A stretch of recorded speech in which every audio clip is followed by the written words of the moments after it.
West Coast Cookbook and Speakeasy with Chef Justice Putnam. Netrootsradio.com.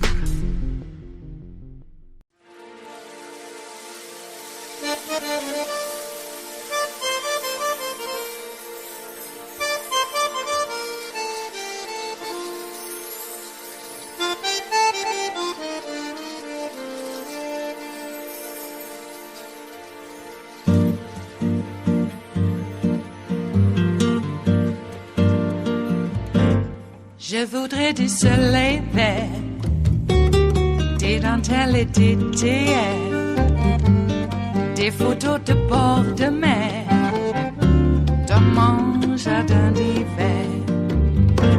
Je voudrais de la lumière, comme en Nouvelle-Angleterre. Je veux changer d'atmosphère, dans mon jardin d'hiver.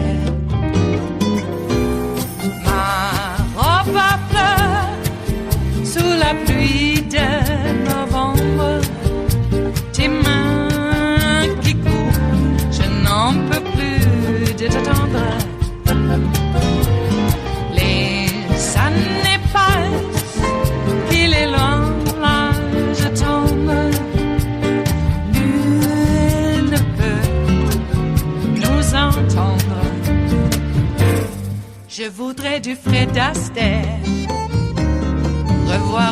Any moment now, President Biden and Ukrainian President Zelensky will emerge from a closed-door meeting at the White House and hold a joint press conference to address the need for an aid package for Ukraine. This morning, President Zelensky was on Capitol Hill, where he made the case to lawmakers that time is of the essence when it comes to securing additional funding from the United States for his country. He warned that without the aid, the war could turn far more brutal at the hands of Russian forces. Republican lawmakers, however, seem unmoved in their resistance to passing more aid without tying it to U.S. immigration policy.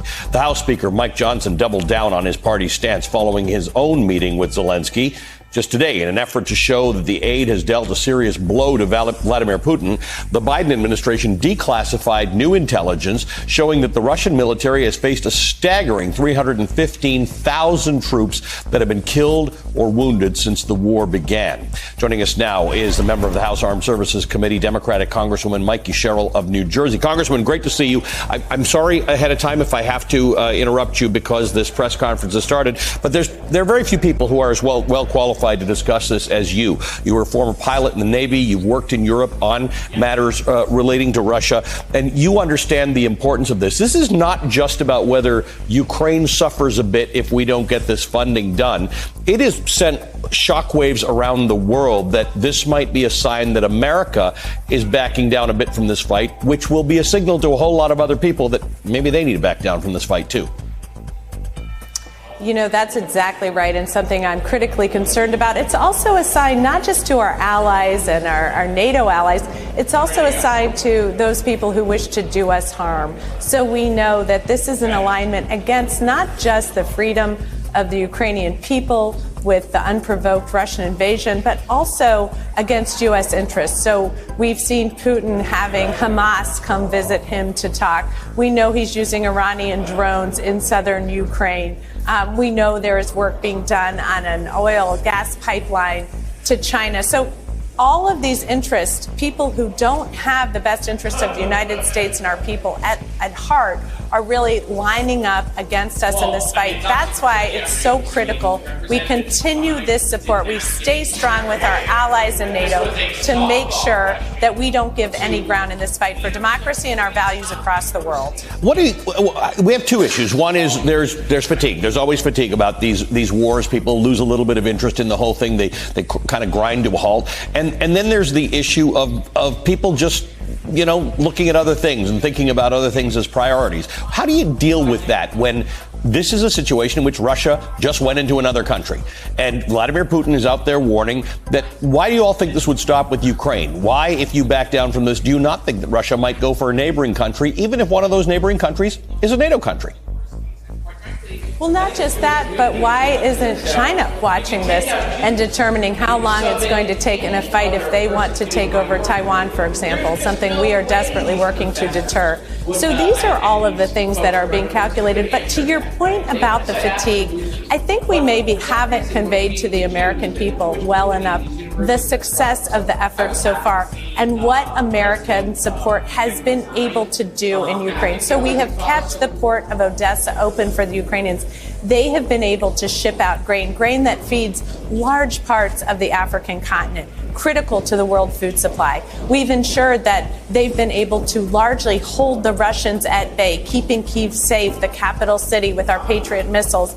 And we also have been working hard to re-up their industrial defense base, making sure that pretty soon, in some point in the future, they're going to be able to take over their own munition supply. And we know how good that is because it was Ukraine that supplied large parts of the Soviet Union during the Cold War. So these are the things we're working on. These are the successes we are seeing. And nothing is stronger than the courage of the Ukrainian people and the ability of the Ukrainian people to utilize everything we've given them to continue to make sure that they are fighting strongly against the Russians. There's nothing wrong with wanting to deal with issues on the southern border. How do we have that conversation? That's been a decades-long issue that has not seen a good resolution, and it ought to see a good resolution. How do you convince Republicans that this is existential for global safety, and the other one is serious and is also, to some degree, a national security issue, but should be separated out? Well, I think at this point it's becoming clear that I think some level of border security is going to be part of the supplemental. That is what we're negotiating on now. I'm very glad to see people are back at the table. Should we mix and match domestic policy with foreign policy? I would suggest no, but that is the point that we are at, and it's critical that we both make sure we're getting this supplemental done and also addressing some of our border security and immigration concerns.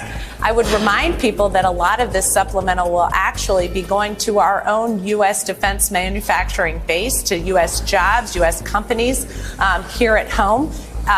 Things that we have been wanting to do since before Russia even invaded Ukraine, making sure we had a modern defense base here at home. And also, when we talk about comprehensive immigration reform, you're exactly right. We've seen a Republican president and a Republican Senate and a Republican House do nothing on this issue. We've seen a Democratic president and a Democratic Senate and a Democratic House not get anything done on this issue. We need to work together in a bipartisan way to make sure we're addressing our security at the border, to make sure we are providing pathways to citizenship, and addressing immigration so we have high-skilled labor to fuel our innovation, so we have seasonal workers to help our rural farm areas. These are all things that I hear about from people across this country. Our immigration system is broken, and we really do need to all come to the table in a bipartisan way, because that's really the only way forward. I want to just play for my audience what the Speaker of the House, Mike Johnson, said actually after meeting with Volodymyr Zelensky. Let's listen to that together. We need a clear articulation of the strategy to allow Ukraine to win. And thus far, their responses have been insufficient. They have not provided us the clarity and the detail that we have requested over and over since literally 24 hours after I was handed the gavel as Speaker of the House. And so what the Biden administration seems to be asking for is billions of additional dollars with no appropriate oversight, no clear strategy to win, and none of the answers that I think the American people are owed.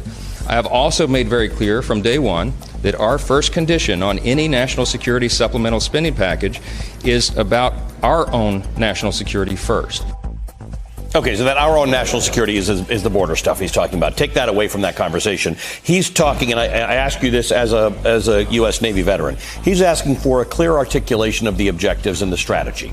That doesn't sound unfair. However, if one looks at the last almost 2 years of this war, whatever America's been doing has been pretty good. It brought NATO back to the table. It got everybody to up their spending. In Europe, we're not spending as much as the other partners in this war are in helping Ukraine. So tell me what you believe he wants that would satisfy him in terms of a clear articulation of the strategy.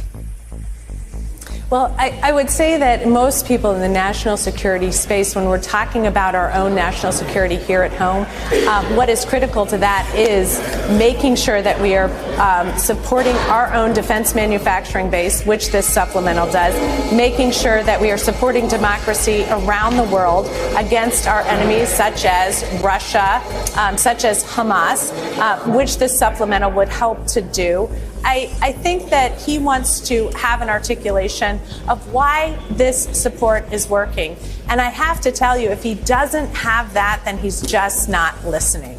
Because when we see, again, the ability, Russia and Turkey backed off of their agreement to keep the port of Odessa open, and yet we and our NATO allies helped the Ukrainians keep that port open, keep the grain shipments going so that they could help feed the world and also support their own economy. We have kept Russia at bay, a military that before this war started was considered the second best military in the world. And now I think many people say that they're only the second best military in Ukraine. We've seen the fighters on the ground able to push back strongly against them, keep those borders from shifting, keep Kyiv safe, keep the mainland safe, and the economic stronghold, the manufacturing stronghold in the east, free of the Russians so that they again can run their economy. These are the successes that America and our NATO allies have allowed for Ukraine. And beyond that, we are ensuring that Russia does not then expand its borders further into places like Latvia, Lithuania, Estonia, Poland, areas of Europe that are very worried about what Russia might turn to next should they somehow be successful in Ukraine. And the former president of Estonia is actually standing by after this conversation to talk to us about this, because a whole lot of people say that seems that seems to be an exaggeration. Volodymyr Zelensky wants to be careful, right? He wants to be careful that he doesn't say we're going to lose this war if we don't have the money by the end of the year, because he can't tell his people that. He can't go back home and say that. So how do you express to the world that this thing has been fought sometimes with supplemental funding and things that Ukraine gets at the last minute and sort of asks the world for and the world considers for a long time? There could be a moment where Ukraine loses this war, and we have to take that seriously and understand what the consequences are if that happens. Well, I think just as importantly, we have to understand that Putin has an election coming up in March, and he is very much going to want to declare some sort of victory here. And he congratulated the Republicans for blocking the supplemental so far. So obviously, he sees this as a big win. We see where his messaging is going. If the United States does not pass this, if we show weakness here, if our NATO allies follow our lead and show weakness here, he is going to take a big victory lap in March.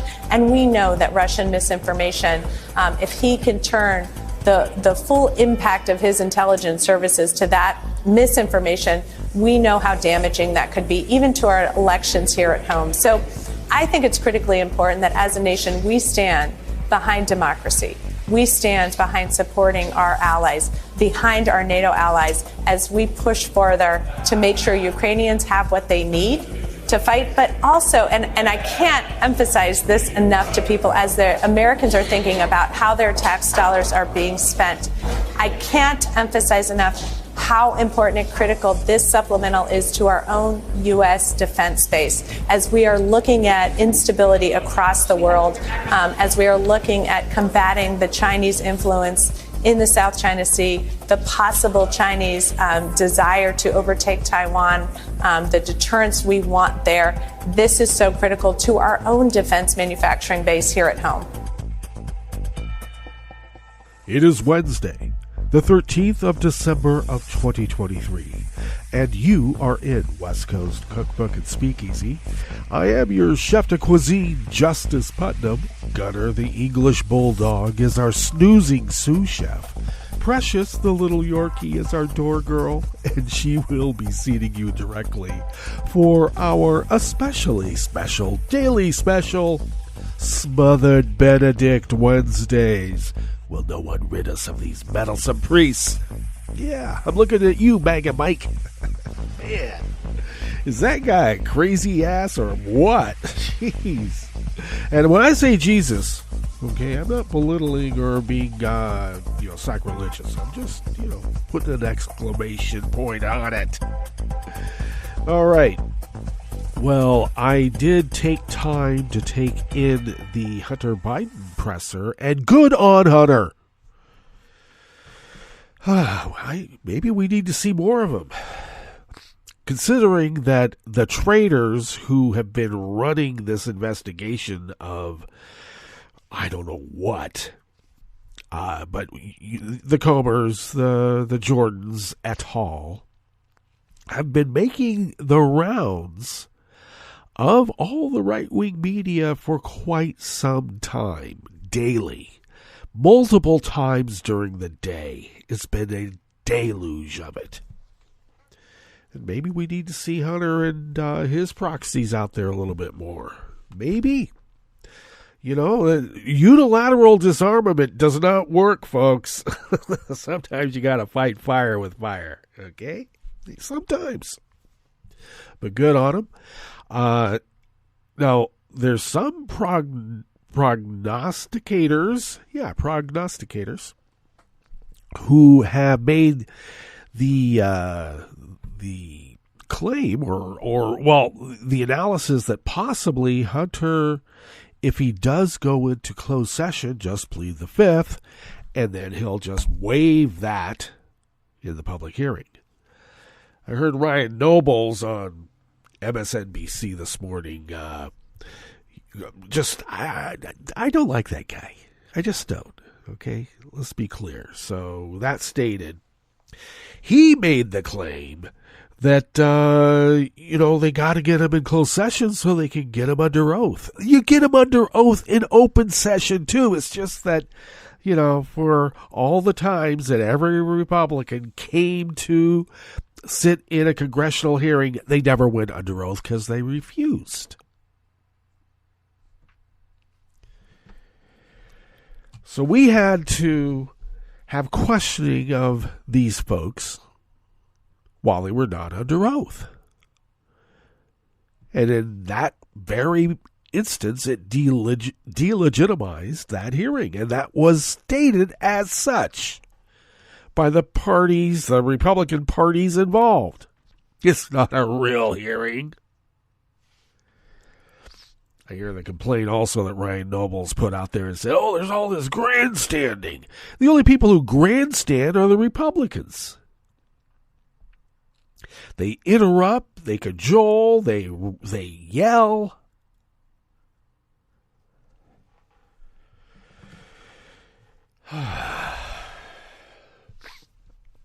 They create a problem. And then when the problems start coming down, they blame the victims for the problems. Look at all this. It's your fault. Well, we're tired of it. And the reason they don't want to be an open hearing is because they know they are losers. They're winners in the eyes of their hateful voters, but they are indeed losers in the eyes of the majority of America, which is all of us, except for that tiny little rump over there. What are they? Some people say 30%. I say it's more like, 20. Then you got like another 10% that are, not as caustic, but, they're still there. So there's the 30% right there. Always going to have it.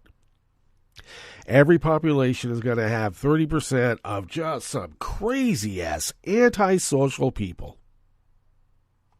But for some reason, we've allowed them to rule us.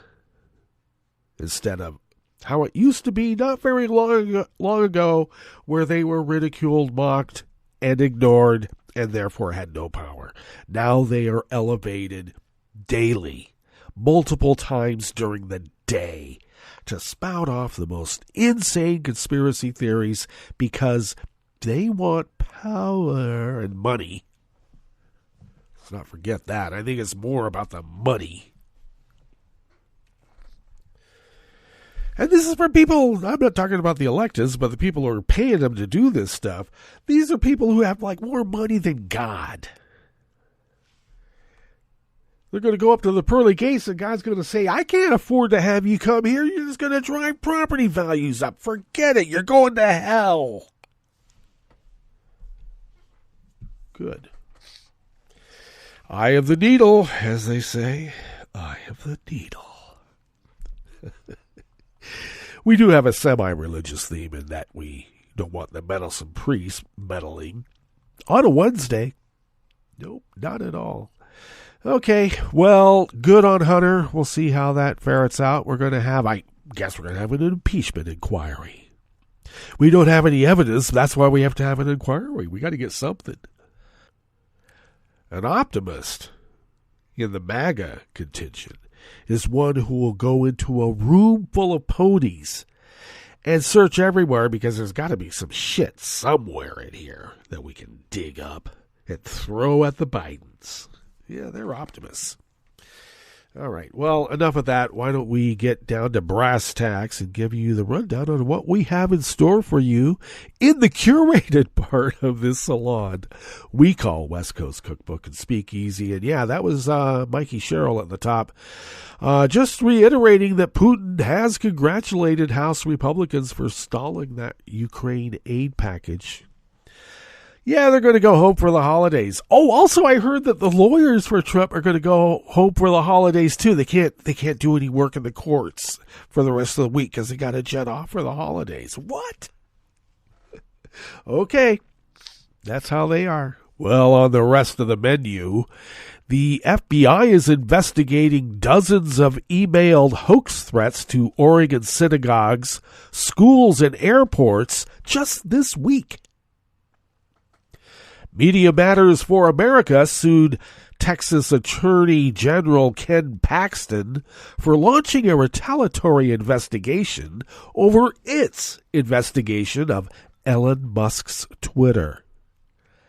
And the New Mexico Supreme Court is weighing whether to strike down local abortion restrictions by conservative cities and counties. After the break, we move to the chef's table where German prosecutors have indicted 27 people on terrorism charges in connection with a far-right coup plot to bring down the government. And the MI6 chief thanked Russia state television for its help in encouraging Russians to spy for the UK. Wait till Vlad finds out. All that and more on West Coast Cookbook and Speakeasy. Bon appetit.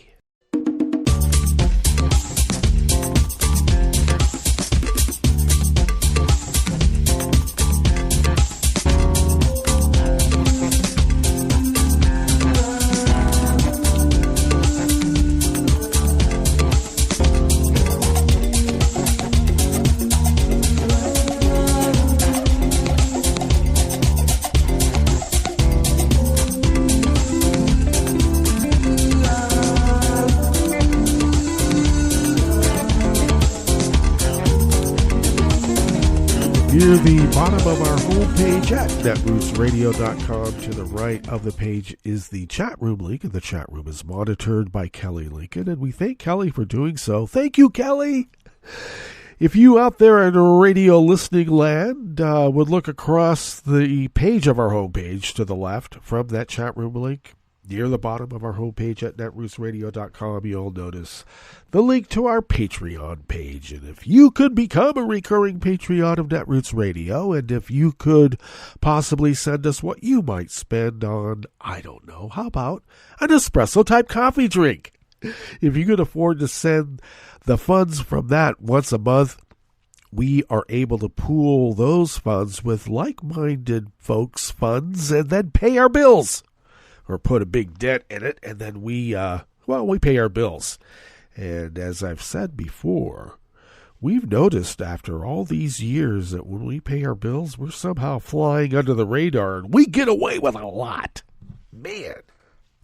So thank you for your generosity in allowing us to fulfill our civic duty as the founders originally intended so many, many years ago.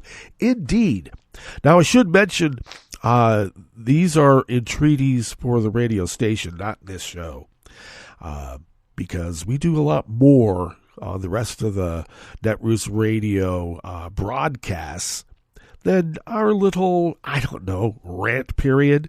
So you're funding not only, getting in or paying the ISP and, all those bills, but also making sure that we have some of the top-notch content that we've come to expect after all these many years.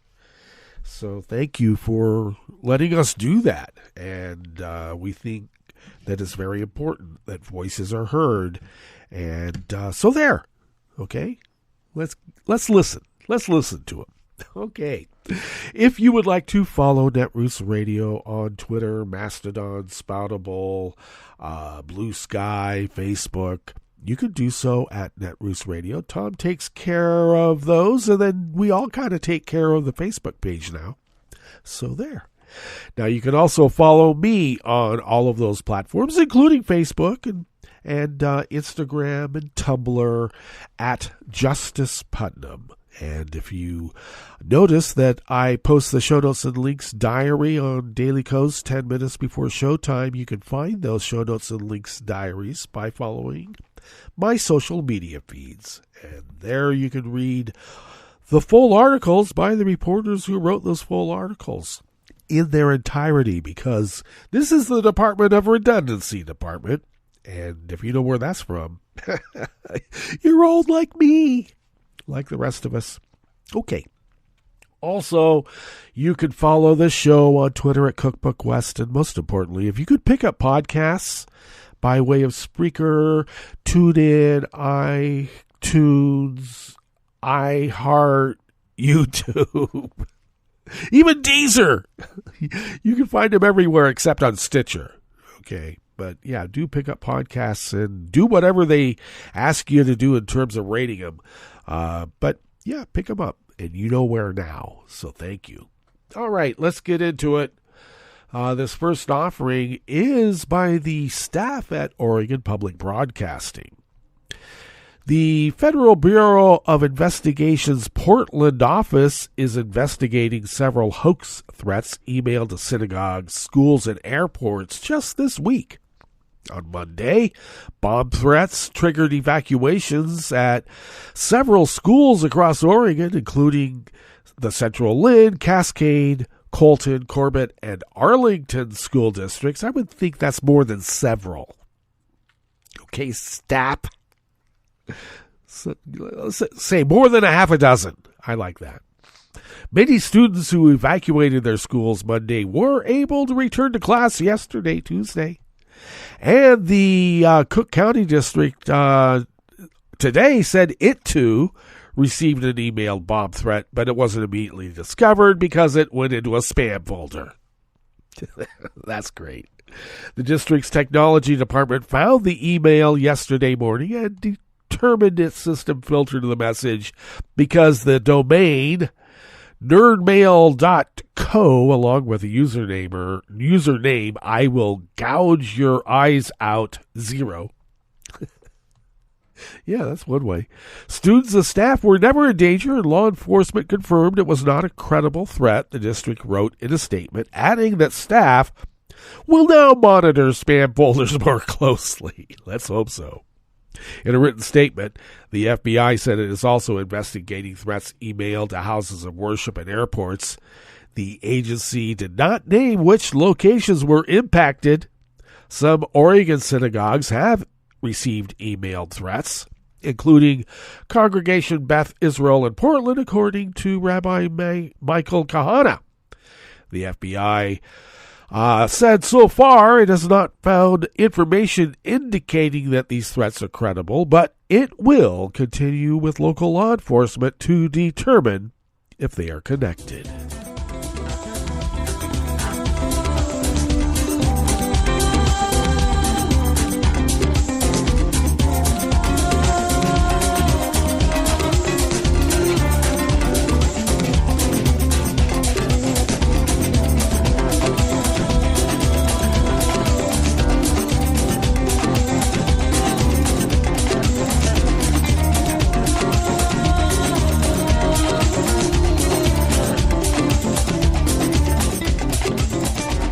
Shia Tong of the Daily Beast brings us this next offering here in the Bistro Cafe of West Coast Cookbook and Speakeasy, Smothered Benedict Wednesdays.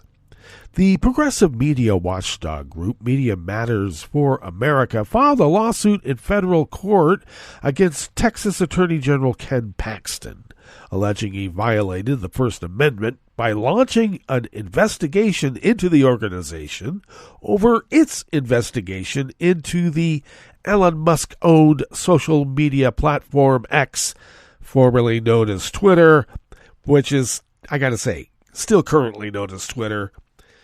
And if we ever include the X, it's just to call it shitter. Okay? Just so we're clear. The investigation came on the heels of a report published by Media Matters, which revealed major brands' advertisements running next to white nationalist content.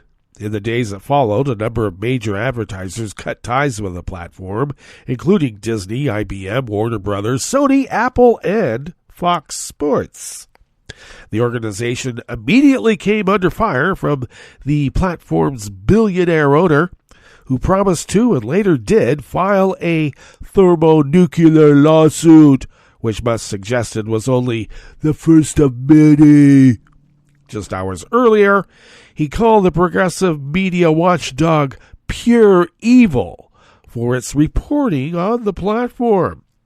Paxton jumped into action days later with his own investigation, which he couched in the same culture war language employed by Musk against Media Matters, the right-wing firebrand and security scofflaw, I should mention, who survived a contentious impeachment drive earlier this year following allegations of public corruption, said he launched the probe to ensure that the public has not been deceived by the schemes of radical left organizations who would like nothing more than to limit freedom by reducing participation in the public square. You know, kind of like driving a woman out of state so that she can save her life and then suing her and her husband for doing that.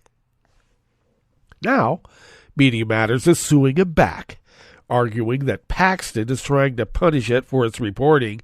The lawsuit provided to the Daily Beast alleges that Paxton is subjecting the company to a baseless and arbitrary government investigation in a state to which they have no relevant connection, and that he is demanding the right to rifle through their most sensitive journalistic and organizational documents.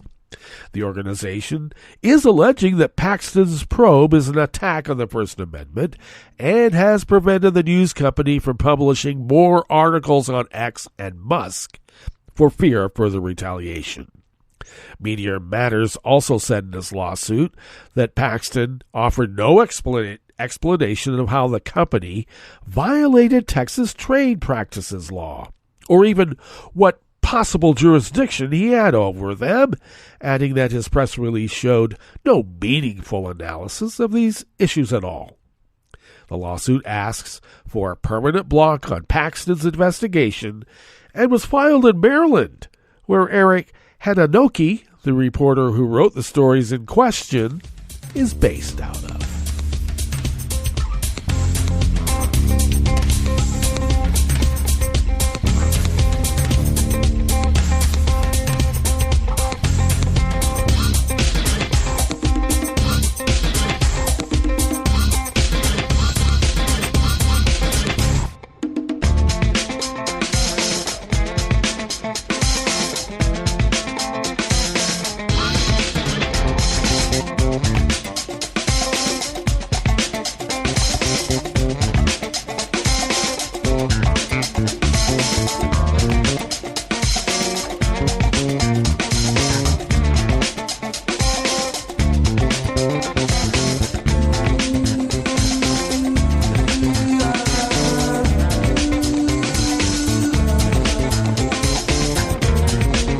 Morgan Lee of the Associated Press brings us this final offering here in the Bistro Cafe of West Coast Cookbook and Speakeasy.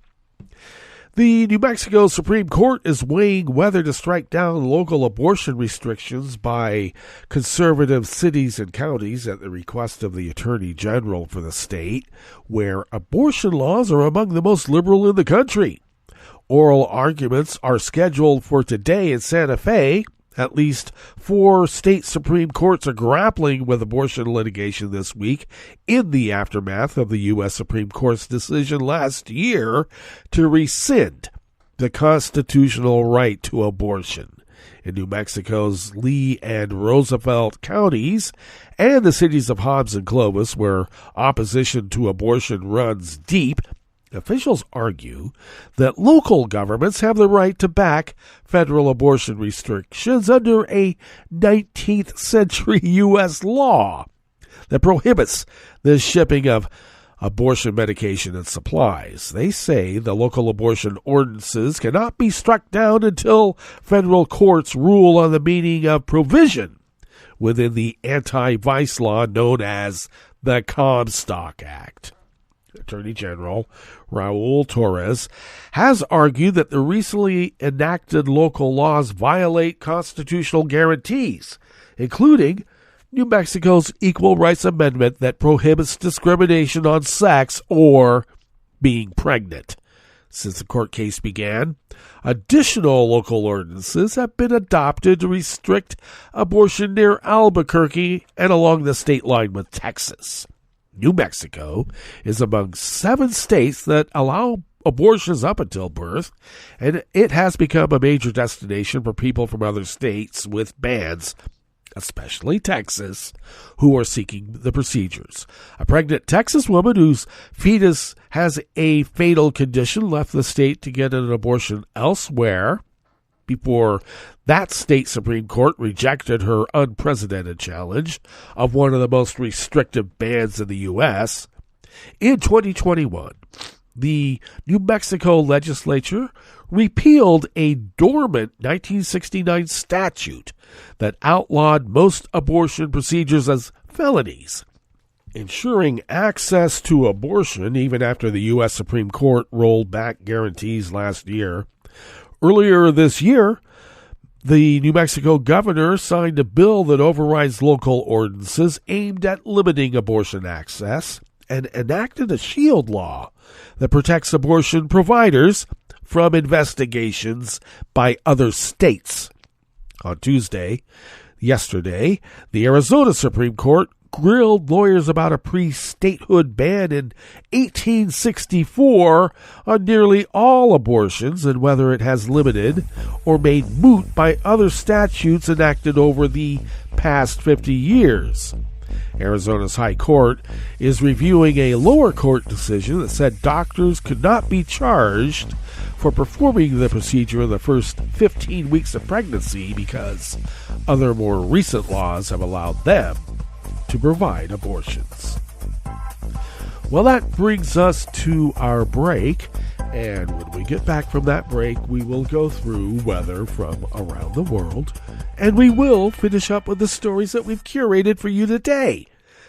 You are listening to West Coast Cookbook and Speakeasy, and we will be right back. You are listening to netrootsradio.com. Please hang up and try again.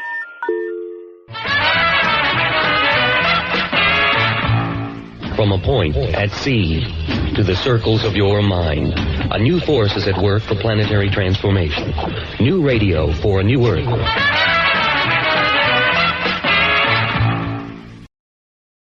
This is Take Two Movie Review. I'm Clinton Johnston. This week, -1.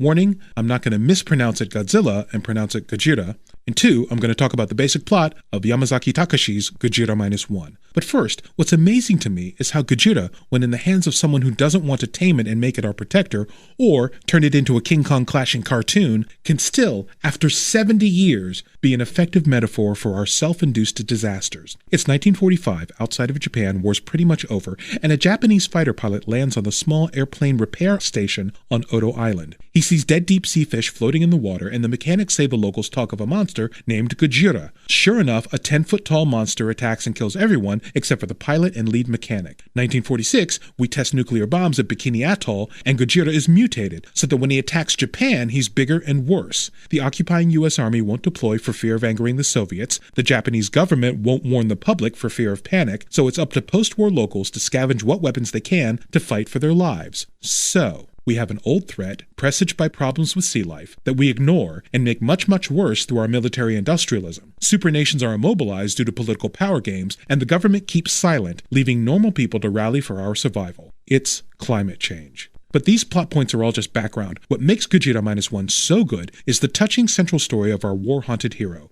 a story that looks at the struggle of people who want to survive and build families and communities against the force of national self-destructive policies and creeds that advocate expendable life. Plus, Yamazaki goes old school with models and a guy in a good suit. I haven't looked up what the title Gojira -1 means, because I like to wonder. My current thought? It refers to a countdown. 1 past 0. 1 moment too late. This has been Take Two Movie Review. I'm Clinton Johnston. Catch up with us at TakeTwoMovieReview.com and feed us back on our channel on YouTube.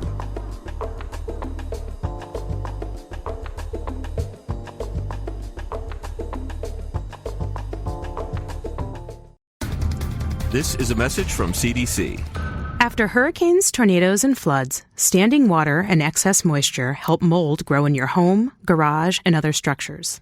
When you return to a home that has been flooded, know that you're likely to have mold. Mold puts your family's health at risk. If you have mold growing in your home, you should clean it up and fix other water problems, such as leaks in roofs, walls, or plumbing. Keep your children and pets out of affected areas until you've cleaned. Control moisture in your home to prevent mold growth. To remove mold growth from hard surfaces, use commercial products, soap and water, or a bleach solution of no more than 1 cup of household laundry bleach in 1 gallon of water. Follow the manufacturer's instructions. Never mix bleach with ammonia or other household cleaners. It will produce dangerous, toxic fumes.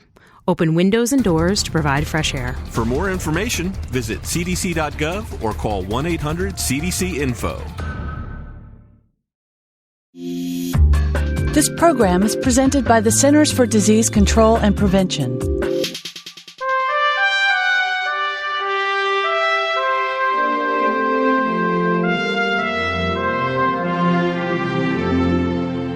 Welcome to A Cup of Health with CDC, a weekly feature of the MMWR, the Morbidity and Mortality Weekly Report. I'm Charlotte Dugan, filling in for your host, Dr. Robert Gaines. Breathing is a natural bodily function that most take for granted. But for people with chronic obstructive pulmonary disease, or COPD, inhaling and exhaling is a daily struggle. Dr. Ann Wheaton is a researcher with CDC's National Center for Chronic Disease Prevention and Health Promotion. She's joining us today to discuss the health problems associated with COPD. Welcome to the show, Ann. Thank you. Ann, what is COPD? COPD is a group of respiratory conditions, including emphysema and chronic bronchitis, which make it hard to breathe. Some of the symptoms are shortness of breath, chronic cough, and excess mucus production. In addition to chronic symptoms, patients periodically experience flare-ups, during which symptoms get more severe than usual. What causes COPD? Most COPD in the United States is caused by tobacco smoke, although about a quarter of COPD patients have never smoked. COPD may also be caused by industrial fumes or other air pollution. A small percentage of COPD cases is caused by genetic disorder. What impact does COPD have on people's lives? Since COPD makes breathing difficult, people with COPD may have trouble running errands or walking or climbing stairs. Is there a cure? Unfortunately, there is no cure for COPD. However, there are several things patients can do to slow the progression of COPD and control symptoms. First, smokers should make every effort to quit smoking. Just because you've already developed COPD doesn't mean it's too late to quit. Quitting can slow the progression of COPD and may mean fewer symptoms or flare-ups. Second, there are many medications available to treat COPD, but it's important to take them as prescribed. For instance, if your doctor has advised you to take a medication every day, don't skip a dose because you feel okay that day. If your COPD causes low blood oxygen levels, your physician may also prescribe supplemental oxygen. Third, Pulmonary rehabilitation combines patient education and exercise training to improve your health quality of life. These personalized plans help manage your symptoms and improve your stamina. Finally, respiratory infections can trigger a flare-up of symptoms, so annual flu vaccines are recommended for people with COPD. And where can listeners get more information about COPD? Listeners can go to cdc.gov/COPD, and to get help quitting smoking, they can call 1-800-QUIT-NOW or visit smokefree.gov online. Thanks, Anne. I've been talking today with CDC's Dr. Ann Wheaton about the health problems associated with COPD. Although there's no cure, it can be managed with medications and pulmonary rehabilitation. People with COPD who smoke are strongly encouraged to quit. Until next time, be well. This is Charlotte Dugan for A Cup of Health with CDC. For the most accurate health information, visit www.cdc.gov or call 1-800-CDC-INFO. This is an important message from the U.S. Department of Health and Human Services. After a storm or disaster, it's important to eat only safe food. Throw away perishables like meat, poultry, fish, eggs, and leftovers stored above 40 degrees Fahrenheit for 2 hours or more. Throw away food with an unusual odor, color, or texture. Throw away food that may have come in contact with floodwater, including food in swollen, punctured, and damaged cans. When in doubt, throw it out. Hi, I'm Tom Hartman, and since you're listening to netrootsradio.com, show your progressive side and go to the donate button on the bottom of the homepage. It's progressives like you who power Netroots Radio and keep the progressive message beaming everywhere 24 hours a day.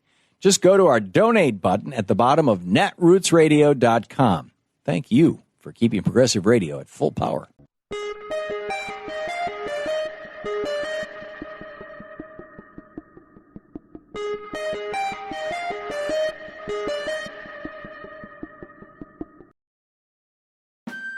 You're listening to the American Democracy Minute, keeping your government by and for the people. A bipartisan group in Montana passed a critical court test last month for a November 2024 ballot measure implementing a top 4 open primary system. Montanans for Election Reform need 60,000 signatures to place ballot initiative 12 on next year's ballot. BI 12 would constitutionally change Montana's primary system to a single ballot open primary similar to Alaska's, where major party, third party, and independent candidates appear on a single ballot, and the top 4 candidates advance to the general election.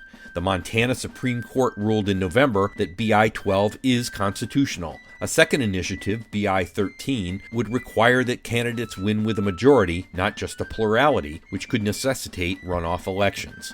While open primary ballots are lengthy, they offer a wider array of choices for voters, allow all voters to participate, not just the party faithful, and often result in more moderate winners. Unlike Alaska's system, the Montana proposition does not specify the use of ranked choice voting, which is often used with open primaries. Instead, it allows the legislature to specify what system to use, though a bill passed earlier this year prohibits the use of ranked choice in Montana elections. 10% of signatures must come from each of 40 state legislative districts by June 21st to qualify. We have the language of the initiatives at AmericanDemocracyMinute.org. I'm Brian Beal. I'm Rick Smith, and this is Labor History in 2.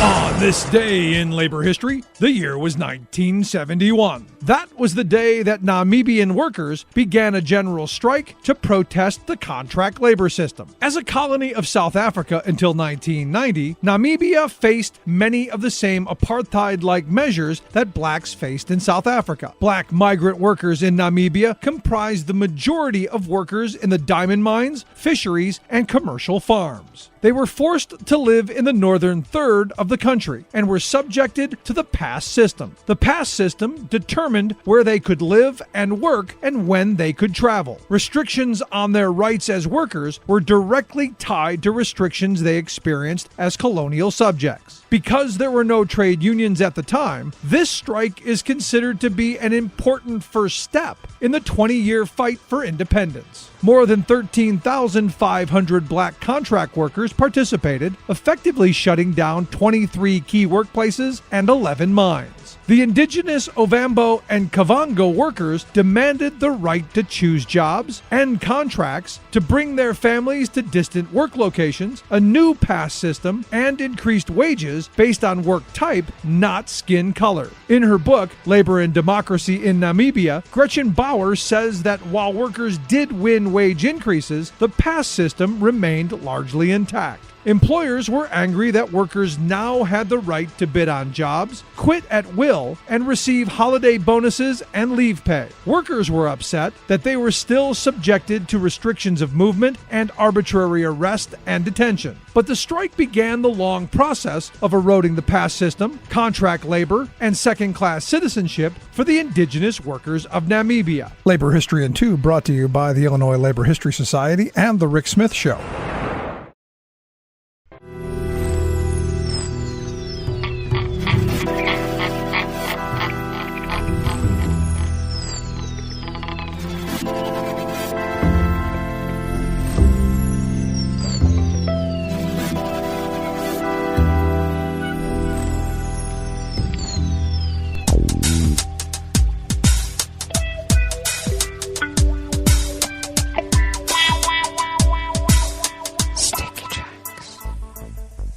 Thank you for accompanying us here to the chef's table at West Coast Cookbook and Speakeasy, Smothered Benedict Wednesdays. We always begin weather from around the world along the banks of the Rogue River in the Rogue River Valley of southern Oregon on the west coast of the continental United States of America, where it is currently 35 degrees Fahrenheit, expecting highs in the low 50s, so a bit cooler than it was yesterday. I should mention that we are under extremely foggy conditions at the moment, and we'll have mostly cloudy skies later. Winds light and variable, then cloudy overnight with lows in the low to mid 30s. Winds light and variable. Cloudy skies tomorrow early will become partly cloudy later in the day with highs in the low to mid 50s. Winds light and variable. Pollen is still rated as none here in Rogue River proper. The air quality index for the region is in the good range at 28 parts per million, and the daytime UV index is in our winter low range at level 1. Barometric pressure is falling at 30.17 inches. Visibility is at a half mile. And relative humidity is at 98%. Weather from around the world is brought to you by a crowd of crowdsourced weather stations that a crowd crowdsources from around the world, and that makes up the Weather Underground. That's right. Bunch of little private weather stations in people's backyards, or, I don't know, on a city pole somewhere, brings you the weather from around the world. So let's look at London. They're registering at the moment 45 degrees and cloudy. Paris is 48 and cloudy with an advisory that there could be a disruption due to flooding. Rome is 62 and mostly cloudy, and they have an advisory for disruption due to heavy wind. Bagram is 37 and fair. Kyiv is 32 degrees and cloudy. Hong Kong is 72 and partly cloudy. Tokyo is 48 degrees and mostly cloudy. Melbourne, Victoria, Australia is 65 degrees and partly cloudy. San Francisco, California is 50 degrees and partly cloudy. Actually, they are under a heavy fog advisory at the moment, so they'll be partly cloudy later. Chicago, Illinois is 35 degrees and sunny, and New York is 44 degrees Fahrenheit, fair, with a small craft advisory. And that is weather from around the world, brought to you by a crowd of crowdsourced weather stations that a crowd crowdsources from around the world.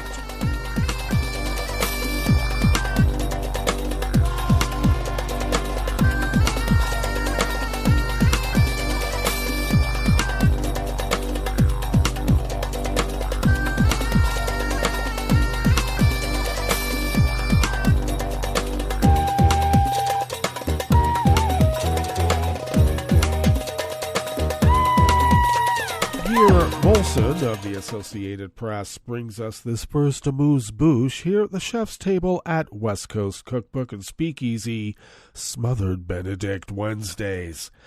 German prosecutors said yesterday, Tuesday, they have filed terrorism charges against 27 people, including a self-styled prince and a former far-right lawmaker in connection with an alleged plot to topple the government that came to light with a slew of arrests a year ago.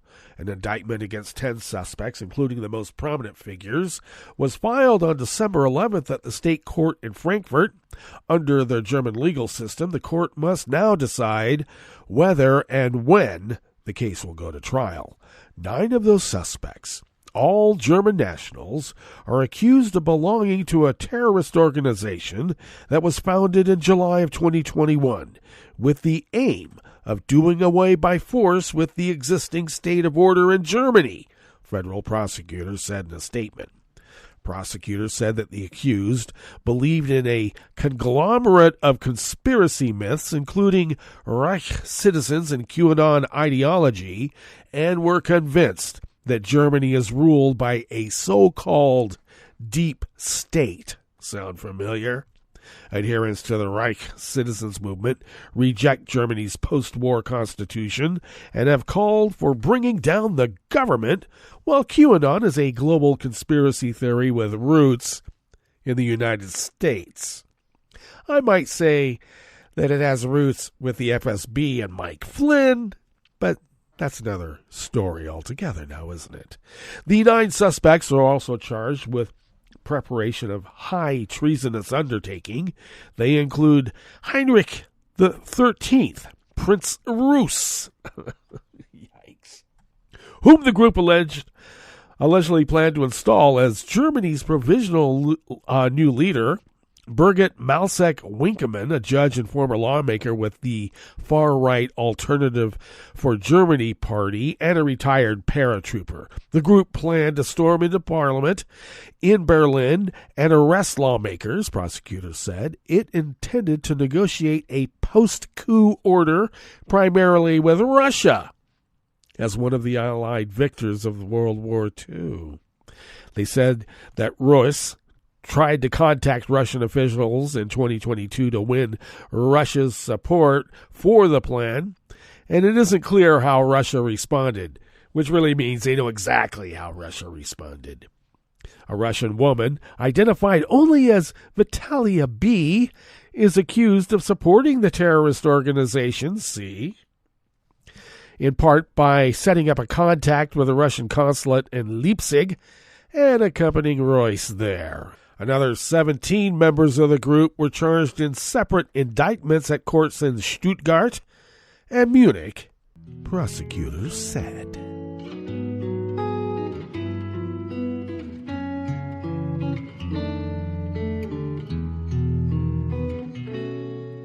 Je te donne ce mon amour pour la vie entière, la promesse de me trouver à tes genoux. Aussitôt que tu m'appelles, rester toujours fidèle, c'est tout, c'est tout.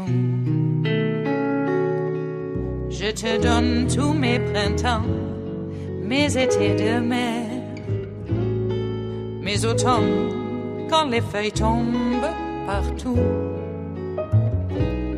Si ce n'est pas une bonne affaire, je te donne tous mes hivers. Emma Burrows of the Associated Press brings us this final amuse-bouche here at the chef's table at West Coast Cookbook and Speakeasy.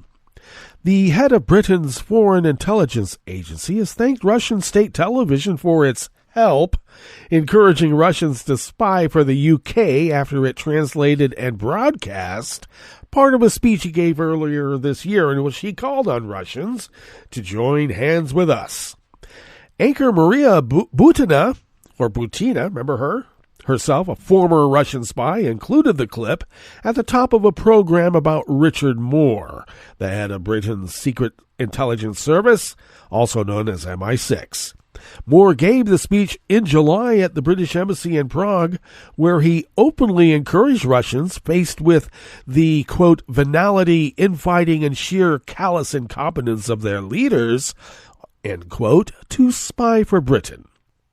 On Monday, Moore tweeted that the British Foreign Intelligence Agency had been puzzling over how to get my message to our target audience in Russia.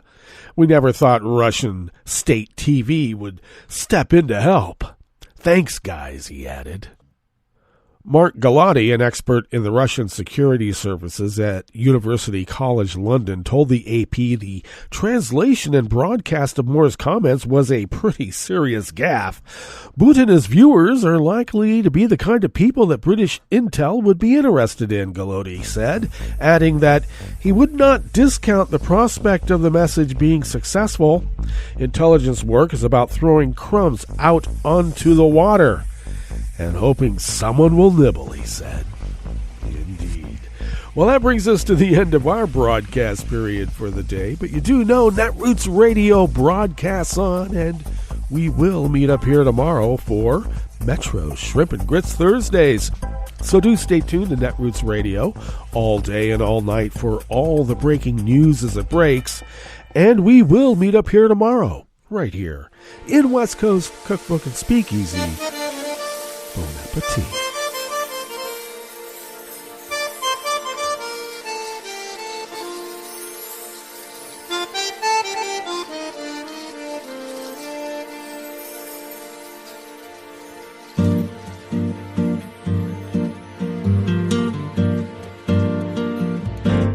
Je voudrais du soleil vert, des dentelles et des théères, des photos de bord de mer, dans mon jardin d'hiver.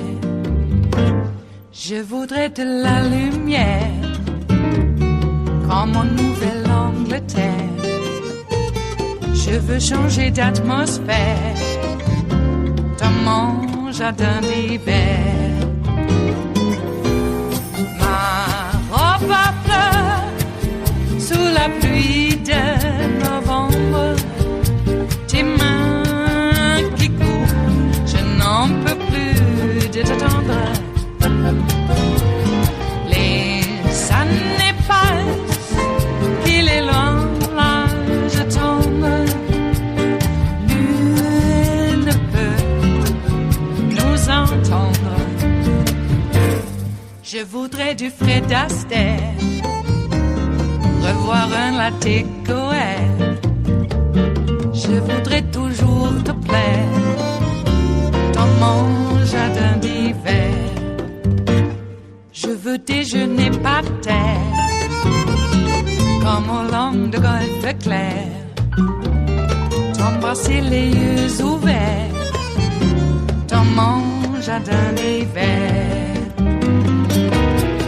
Ma robe à fleurs sous la pluie de novembre.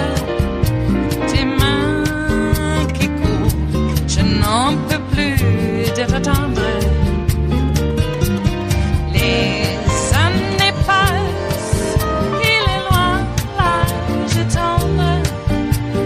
Nul ne peut nous entendre.